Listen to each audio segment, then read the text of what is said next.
안녕하세요. 2022년 수능 완성 세계지리 14강 유럽과 북부 아메리카 문제 해설입니다. 1번 지도는 유럽의 주요 공업지역을 나타내는 것이다. 가에 대한 나의 상대적 특징을 그림의 A2에서 고른 것은 단, 가, 나는 각각 전통 공업지역, 첨단 산업지역 중 하나임. 전통 공업지역은요. 산업혁명 시기부터 공업이 발달한 곳으로 주로 내륙 지역에 위치하고 있죠. 하지만 공업의 발달의 역사가 오래되다 보니까 이 지역에 있던 지하 자원 같은 것들이 많이 고갈되고 그러다 보니까 이제 지금은 많이 쇠퇴한 지역이에요. 내륙이라는 게 특징이고요. 물론 영국은 섬나라다 보니까 내륙부터 해안가까지 전통 공업 지역에 해당하긴 해요. 그 다음 첨단 산업 지역은 특별하게 제약이 있거나 그러진 않거든요. 그냥 대도시 주변이나 영국이 그렇죠. 런던 주변 또는 자연 환경이 좋거나 아니면 국가에서 이렇게 뭔가 추진한 그런 첨단 산업 단지 지역 몇 군데를 외워두시면 돼요. 자, 그래서 가 같은 경우에는 지도를 보면은 프랑스의 내륙, 그 다음에 독일의 내륙, 그 다음에 영국의 중부 지방 정도로 이렇게 해가지고 표시가 되어 있죠. 그래서 가는 전통 중화학 공업 지역이에요. 그 다음에 나는 런던 주변, 런던이 여기에 있죠. 런던 위치 당연히 알고 있어야 되고요. 그 다음에 프랑스야에서 이제 지중해 연안, 이탈리아랑 가까운 곳에 소피아 앙티폴리스라는 유명한 첨단 산업 지역이 있어요. 이 두 군데 정도만 알고 있어도 거의 문제를 풀 수 있을 거예요. 자, 그래서 나는 첨단이라고만 적을게요. 자, 문제에서는 전통 공업 지역과 비교한 첨단 산업 지역의 특징을 물어봤죠. 자, 시작점, 기준점은 여기 D고요. 첨단 산업 클러스터 발달 정도는 당연히 높음, 그래서 D하고 E는 정답이 아니겠네요. 그 다음 공업 발달의 역사는 짧음, 저가 되니까 B하고 A도 정답이 아니고요. 그 다음에 주요 공업의 대기오염 물질 배출량은 적음, 그래서 정답은 C가 되겠네요. 3번.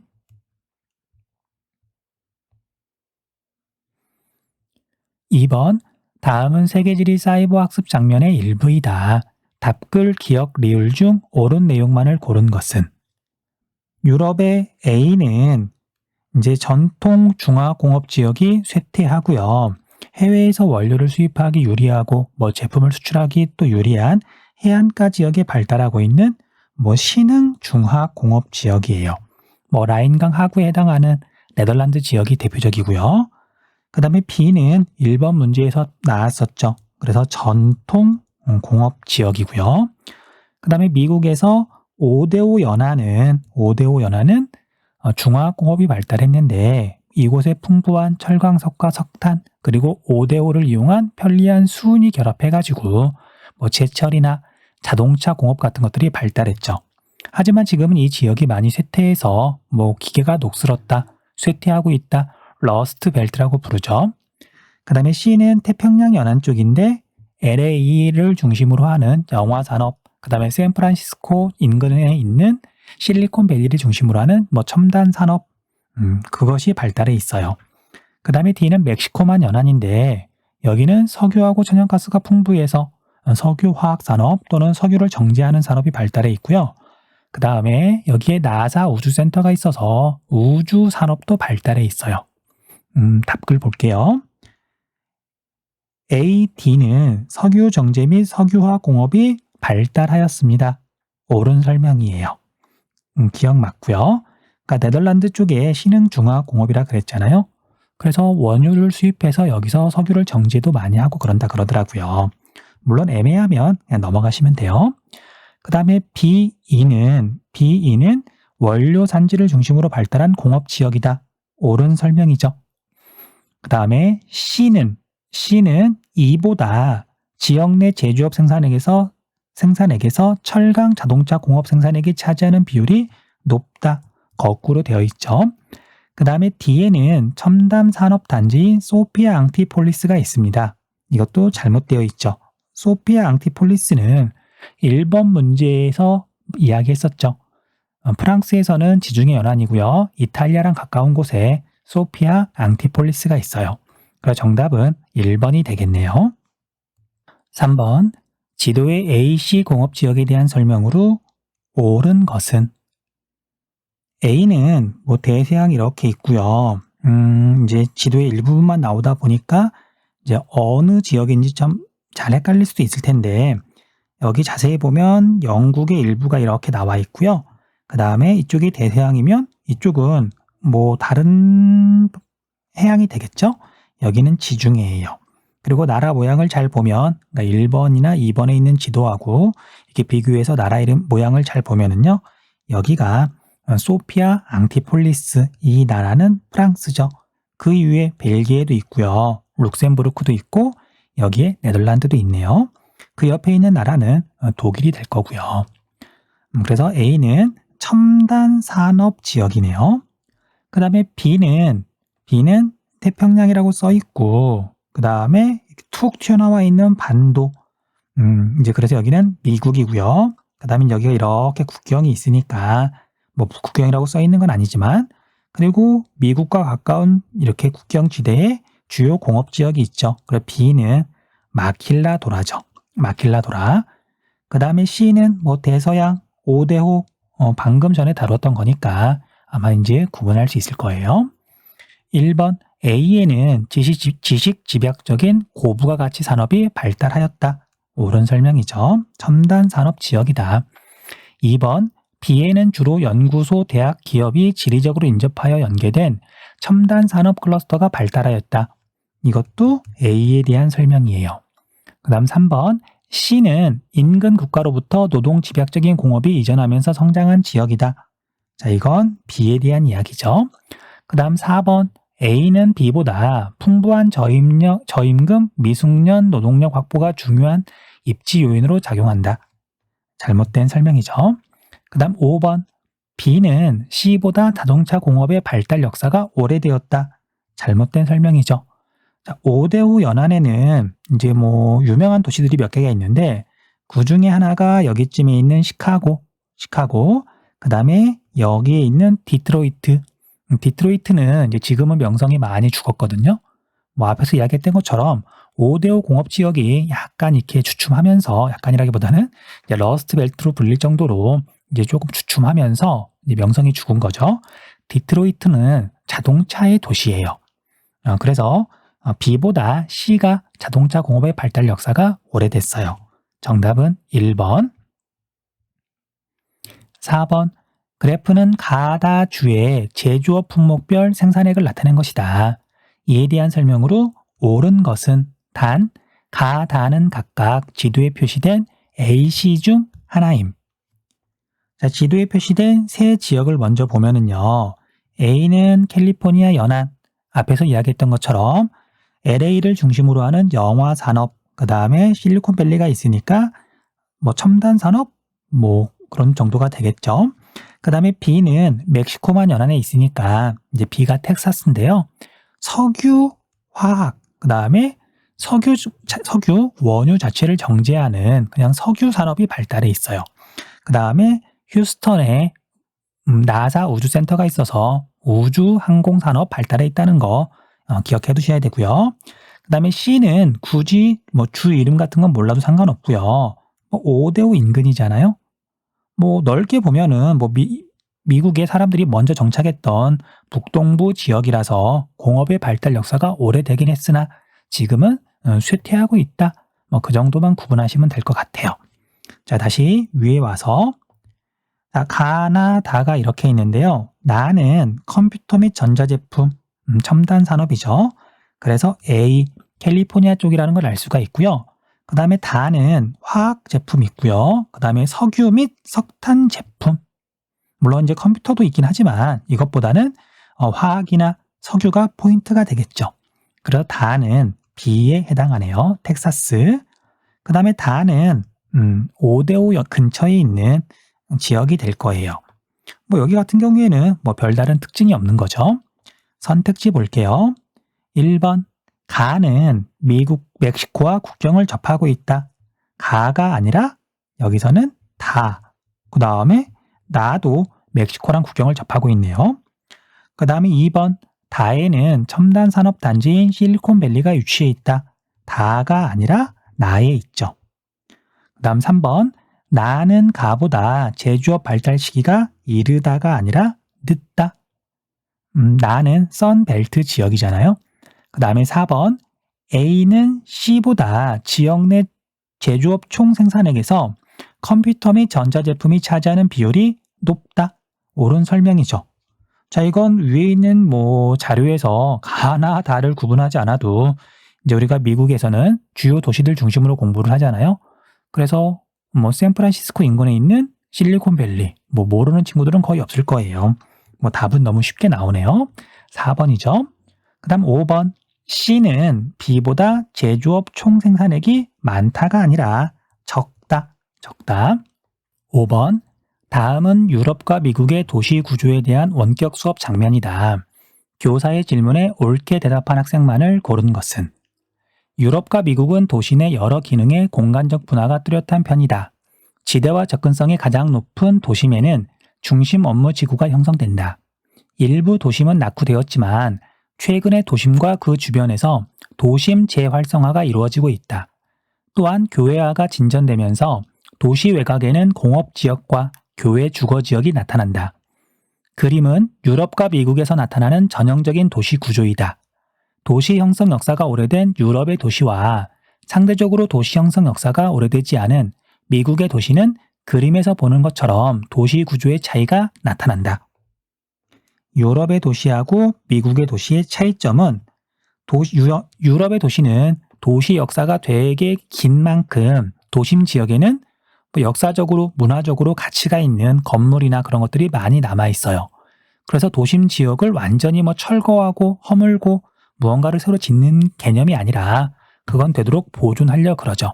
그래서 상업 건물이나 오피스 건물 같은 것들은 다른 지역에 새로 짓는 거고요. 그 다음에 미국의 역사는 짧다 보니까 지켜야 되는 그런 게 별로 없는 거죠. 그러다 보니까 도심 지역이 굉장히 높고 으리으리한 빌딩이 있는 대도시들이 있어요. 자, 그래서 이게 가장 큰 차이점이죠. 도시 역사가 얼마나 됐느냐. 교사하고 학생들의 이야기 볼게요. 교사 위 자료에 기억 비읍에 대한 설명을 답글로 달아보세요. 갑, 니은으로 인해 도심 재활성화로 인해 도심의 저소득층과 이민자의 집단 거주지가 형성됩니다. 이건 잘못된 설명이에요. 자, 우리가 도심 지역이 이제 재활성화가 되면 그냥 저절로 활성화가 다시 되는 건 아니거든요. 그래서 도심은 이제 역사가 좀 오래됐다 보니까 낡은 건물들도 많고 생활 환경이 안 좋은 곳들이 있거든요. 그래서 슬럼가를 이루는 곳이 의외로 많아요. 그러다 보니까 여기를 재활성화한다는 얘기는 건물도 허물고 새로 짓는다는 얘기고요. 그래서 삶의 어떤 조건이 좋아지게 되겠죠. 그렇게 되면 이제 이 지역에 경제적으로 넉넉한 중산층들이 이렇게 이주해 오게 돼요.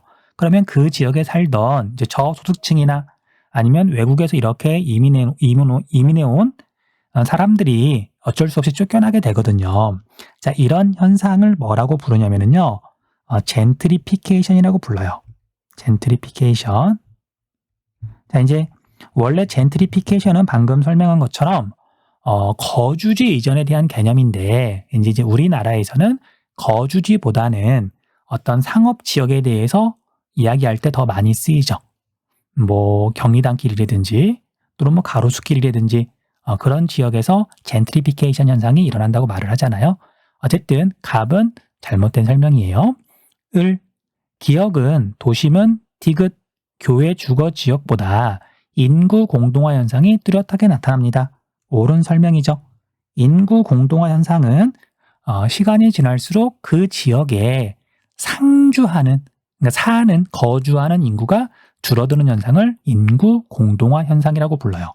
그리고 도심 지역은 시간이 가면 갈수록 주거 기능이 약해지니까 주거 기능이 도시 주변 지역으로 빠져나가거나 아니면 도시 바깥으로 아예 빠져나가 버리니까 인구 공동화 현상이 나타나죠. 그 다음에 병, 리을은 유럽의 도시는 미국의 도시보다 도심과 외곽 지역 간 건물의 높이 차이가 작게 나타납니다. 뭐 그림 그대로 보시면 되죠.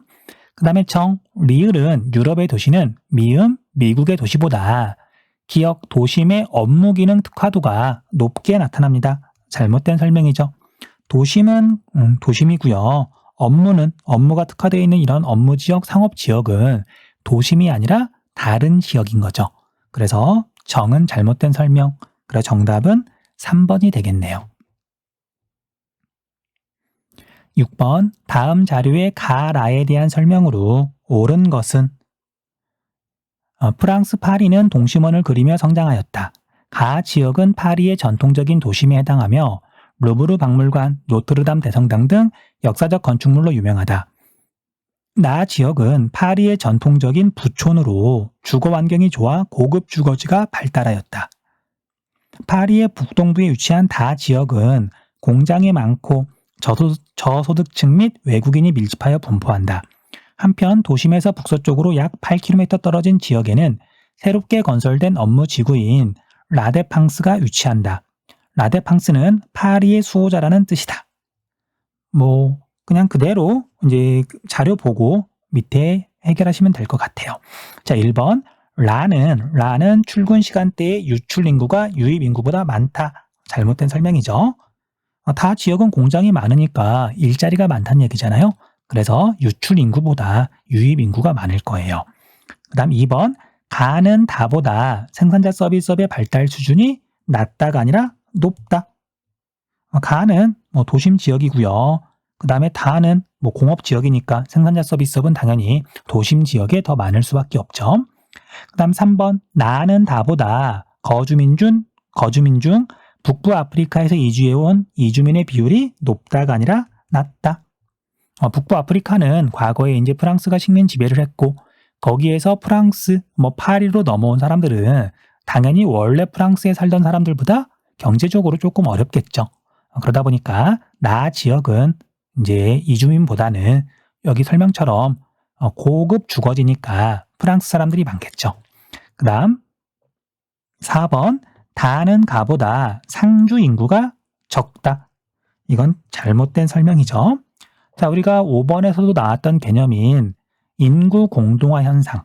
그러니까 도심 지역은 예전에는 당연히 사람이 살았겠으나 이제 그 지역이 상업 업무 기능이 점점 발달하면서 그 지역에 있던 주거 기능이나 공업 지역은 도심에서 주변 지역이나 도시 바깥으로 빠져나가잖아요. 그래서 도심 지역은 상주 인구가 적다. 한국 지리를 같이 공부하는 친구들은 쉽게 이해할 수 있을 거예요. 그 다음 5번 라는 가보다 업무용 건물의 평균 층수가 많다. 옳은 설명이죠. 자, 이것도 5번에 있는 이제 유럽의 도시 구조 이렇게 모식도를 보면 될 거예요. 가는 도심에 해당하고요. 그다음에 라는 도심 주변에 있는 이제 건물의 높이가 이제 현대식인 그런 지역에 해당하겠죠. 어쨌든 정답은 5번, 7번 다음 자료의 가다 도시에 대한 설명으로 옳은 것은 가다는 각각 지도에 표시된 A시 중 하나임. 지도부터 볼게요. 자, A는 앞에서 한 번쯤 나왔던 시카고라고 하는 도시예요. 그 다음에 B는 설명할 것도 없이 뉴욕이고요. 그 다음에 C는 런던이죠. 워낙 유명한 도시들이라서 이렇게 설명을 보고 구분하는 건 어렵지 않을 거예요. 자, 가는 오데오와 미시시피강을 연결하는 거점 도시로 동부의 제조업 지대와 서부의 농목업 지대를 연결하는 수상 및 내륙 철도 교통의 요충지로 성장하였다. 접근성이 높은 호수 주변에 중심 업무 지구가 형성되었고 도심 주변에는 주로 저급 주택지, 도시 외곽에는 주로 고급 주택지가 형성되어 전형적인 동심원 내부 구조가 나타난다. 시카고죠, 시카고. C라고만 적을게요. 그 다음에 나는 역사적인 건축물과 현대적인 도시 경관이 템스강을 따라 조화를 이루고 있다. 템스 강변을 따라 버킹엄 궁전, 웨스트민스터 사원, 빅벤 등 역사적인 건축물들을 볼 수 있으며 템스 강변에 위치한 더시티와 카나리 워프는 새로운 업무 중심지로 고층 빌딩이 밀집되어 있다. 런던이죠. 그 다음에 다는 세계적인 경제 및 문화의 중심지로 도시민 맨해튼은 격자형 가로망 체계를 갖추었으며, 우리가 격자는 이렇게 가로 세로로 뭔가 수직으로 교차하는 거, 이런 걸 격자라고 부르죠. 도로가 반듯반듯하다는 얘기예요. 남북도로는 에비뉴, 동서도로는 스트리트라고 부른다. 에비뉴의 대표적인 도로에는 문화예술의 중심지인 브로드웨이가 있고, 스트리트의 대표적인 도로에는 세계적인 금융의 중심지인 월스트리트가 있다. 뉴욕이죠. 설명 볼게요. 1번 가에는 국제연합의 본부가 있다. 가가 아니라 다에 있죠. 뉴욕에 있죠. 2번 다는 해당 국가의 수도이다. 미국의 수도는 워싱턴 DC. 그 다음 3번 가는 나보다 도시 발달의 역사가 길다. 런던이 훨씬 오래됐죠. 그 다음 4번 나와 다는 모두 최상위 계층의 세계 도시에 해당한다. 뉴욕과 런던. 옳은 설명이죠. 그 다음 5번 가는 A, 나는 C, 그 다음에 다는 B에 해당하죠. 잘못된 설명이네요. 정답은 4번. 8번 다음 글의 가나 도시를 지도의 A, D에서 고른 것은? 지도를 보면은요, A는 뭐 계속 나오고 있는 런던이고요.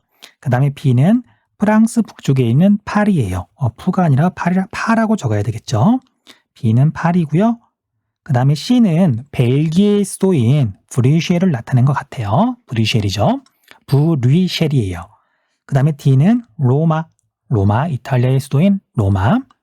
자, 가는 유럽 경제의 중심지이다. 산업혁명이 시작된 국가의 수도로 세계 경도의 기준점이 있는 도시이다.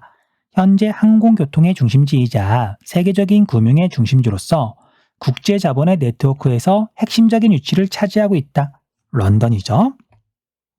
가는 런던. 지금 따로 옆에다가 이제 문제를 미리 풀어본 종이를 놓고 해설을 하고 있는데 화면을 미처 안 바꿨네요. 자, 나는 유럽 정치의 중심지이자 유럽연합의 본부가 위치하는 등 유럽연합의 중요한 기관들이 많은 국제기구가 입지에 있다. 브뤼셀.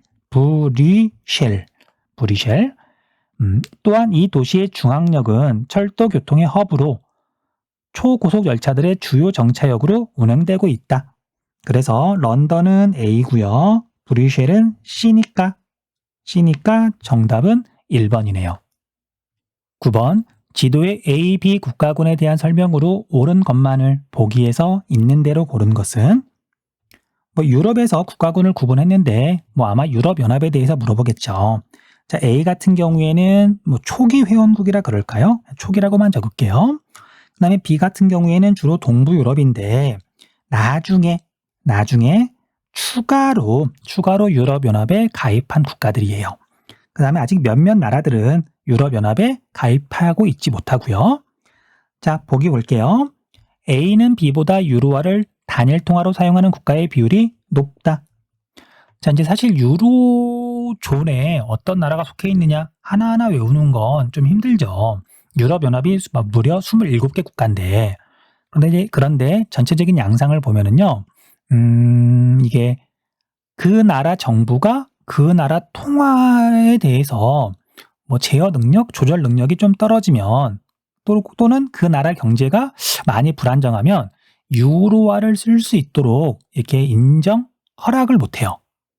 왜냐하면 유로화를 쓴다는 얘기는 유럽 전체에 영향을 미친다는 얘기잖아요. 돈을 똑같은 걸 쓰기 때문에. 그래서 그 나라가 돈에 대해서 책임을 질 수 있어야 또는 이렇게 부정부패가 심하지 않아야, 그런 조건들 때문에 유럽연합 회원국이라 그래서 모두 유로화를 쓰는 거 아니에요. 그러다 보니까 동부 유럽에 있는 많은 나라들은 유럽연합의 회원국임에도 불구하고 유로화를 쓰지 않아요. 그에 비해서 서부 유럽은 대체로 잘 살고요. 그 다음에 정치도 안정되어 있고 상대적으로 부정부패도 적은 편이고요. 그러니까 시스템으로 굴러가다 보니까 부정부패가 아무래도 조금 적은 편이죠. 자, 그래서 기억은 옳은 설명이에요. 그 다음 니은 A는 B보다 유럽연합 출범 시기부터 회원국인 국가가 많다. 옳은 설명이죠. 서부 유럽이 주도해가지고 유럽연합이 만들어졌으니까. 그 다음에 디귿, B는 A보다 1인당 지역 내 총생산이 많다가 아니라 적다. 리을, A, B 모두 회원국 간의 생산 요소의 자유로운 이동이 가능하다. 옳은 설명이죠. 유럽연합에 가입해 있으면 생산 요소의 자유로운 이동은 가능해요. 뭐 물건이라든지 또는 뭐 사람이라든지. 자, 그래서 정답은 4번이 되겠네요. 10번 그래프에 대한 설명으로 옳은 것은 단, 가, 다와 A, C는 각각 미국, 멕시코, 캐나다 협정 회원국 중 하나임. 뭐 세 나라 중 하나란 뜻이죠. 자, 먼저 오른쪽에 있는 그래프를 먼저 보면은요. 총 인구를 보고서 세 나라를 쉽게 구분할 수 있어요. 인구가 3억 명이 넘어가는 나라 A, 미국. 그 다음에 인구가 1억 명이 넘어가는 나라 멕시코. 그 다음에 인구가 제일 적은 4천만 명 조금 넘거든요. 여기가 B가 캐나다예요. 일단 이렇게 구분하고요. 그 다음에 왼쪽에 있는 그래프에서는 1인당 국내 총생산이 1990년이나 2020년이나 다른 두 국가보다 훨씬 적은 다가 멕시코고요. 그 다음에 미국과 캐나다는 사실은 이게 조금 어려워요.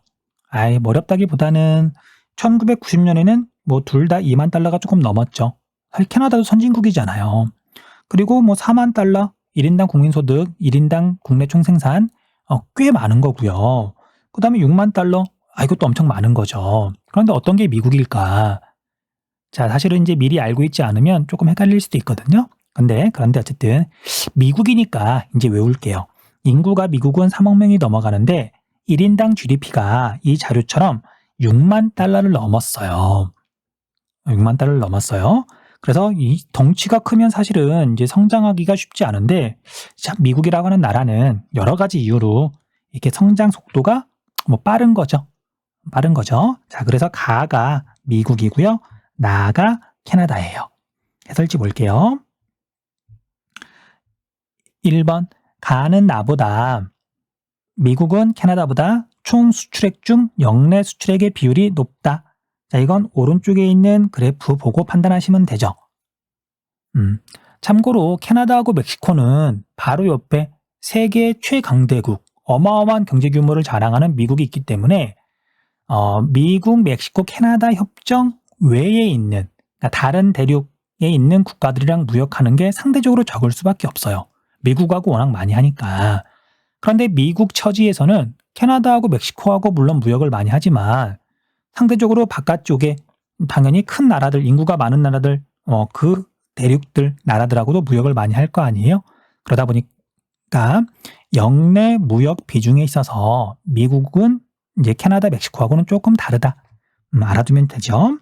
그 다음에 2번, 다는 멕시코는 캐나다보다 국토 면적이 좁죠. 그 다음에 3번, C는 멕시코는 A, 미국으로의 수출액이 B로의 수출액보다 많다. 이건 당연한 설명이죠. A, B, C만 구분하면 돼요. 그 다음 4번, B와 C는 국경을 접하고 있다. 캐나다하고 멕시코는 국경을 접하고 있지 않죠. 5번, 가는 C, 가는 A, 나는 A가 아니라 나는 B, 다는 B가 아니라 다는 C이다.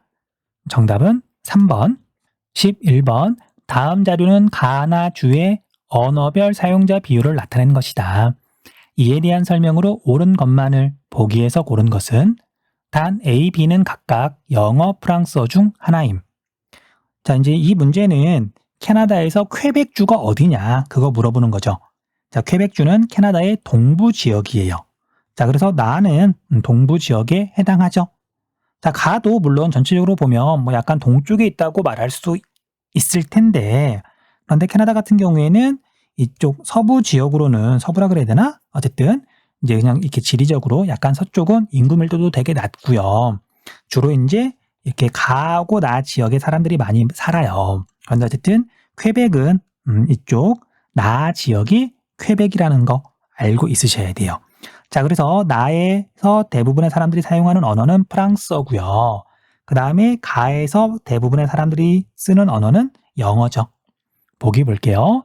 기억 B는 에스파냐어에 비해 미국 내에서 사용자 비율이 높다가 아니라 낮다. 자, 미국에는 이제 라틴 아메리카는 주로 에스파냐어를 쓰죠. 특히 멕시코에서 넘어온 사람들이 꽤 많아요. 그런 사람들을 히스패닉이라고 부르거든요. 그래서 에스파냐어를 쓰는 지역에서 넘어온 사람이나 그 후손들이 미국에는 많아서 미국에서 이제 영어 다음으로 많이 쓰는 언어가 에스파냐어예요. 그래서 기억은 잘못된 설명. 니은 A는 B보다 전 세계 사용자 수가 많다. 영어를 더 많이 쓴다. 옳은 설명이고요. 디귿 B는 A보다 프랑스어는 영어보다 캐나다에서 사용자 수가 많다. 아니죠. 퀘벡이 물론 이제 인구가 적은 건 아니긴 하지만 어쨌든 이게 소수다 보니까 전체적으로는 영어를 더 많이 쓰죠. 그 다음에 리을 나는 가보다 분리독립운동이 활발하게 일어난다. 옳은 설명이죠. 전체적으로 영어를 쓰고 이제 영국의 식민지를 받았던 캐나다에서 퀘벡주가 어쨌든 약간 이제 이질적이잖아요.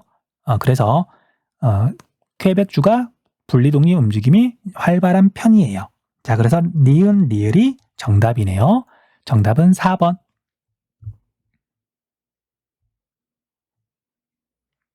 12번 가나에 해당하는 지역을 지도에 A씨에서 고른 것은 가. 이 지역은 오랜 내전 끝에 1992년 독립한 이후 1995년까지 3년에 걸쳐서 내전이 발생한 지역이다. 뭐 이것만 보고도 A, B, C 중에 C라는 거 알 수 있죠. 뭐 90년대에 독립한 나라가 이제 옛날에는 유고슬라비아였다가 이게 여러 나라로 쪼개졌잖아요. 모스타르의 스나이퍼 타워는 구유고슬라비아 내전의 아픔을 담은 다크 투어리즘의 장소로 유명하다. 내전 당시 스나이퍼들이 도심이 한눈에 보이는 이 타워 위에 몸을 숨기고 사격을 가했다. 건물의 벽에는 당시 내전의 흔적이 그대로 남아있어 당시의 아픔을 생생히 전달해준다. 그 다음 이 지역은 해당 국가 내에서 가장 부유한 지역으로 밀라노가 주도인 롬바르디아 주와 베네치아가 주도인 베네토 주 중심으로 섬유 의류 기계, 의료기기 산업 등의 제조업이 발달하였다. 농업이 중심인 국가 내의 다른 지역과 경제적인 차이로 인하여 분리독립 움직임이 나타나고 있다. 자, 이건 이탈리아죠. 이탈리아의 북부 지역. 자, 그래서 나에 해당하는 건 B네요. 정답은 5번. 정답은 5번. 참고로 이탈리아 하면 이제 워낙 로마 제국의 이미지가 강해서 걔네들은 로마 제국이 남긴 뭐 문화재, 그래서 즉 관광 산업으로 먹고 사는 거 아니야? 라고 오해하기 쉬워요. 물론 관광 산업이 발달해 있긴 하지만 이탈리아는 의외로 제조업 강국이에요. 물론 이런 제조업이 이탈리아 북부 지역에 발달했다는 거. 그래서 이탈리아 이 북부 지역이 이 문제에서 말하고 있는 것처럼 다른 지역과 경제적인 차이가 크게 나서 북부 지역이 분리 독립을 하려 그래요. 뭐 그런 움직임이 있다 그러더라고요. 자, 여기까지 해서 문제 해설 마쳤습니다. 수고하셨습니다.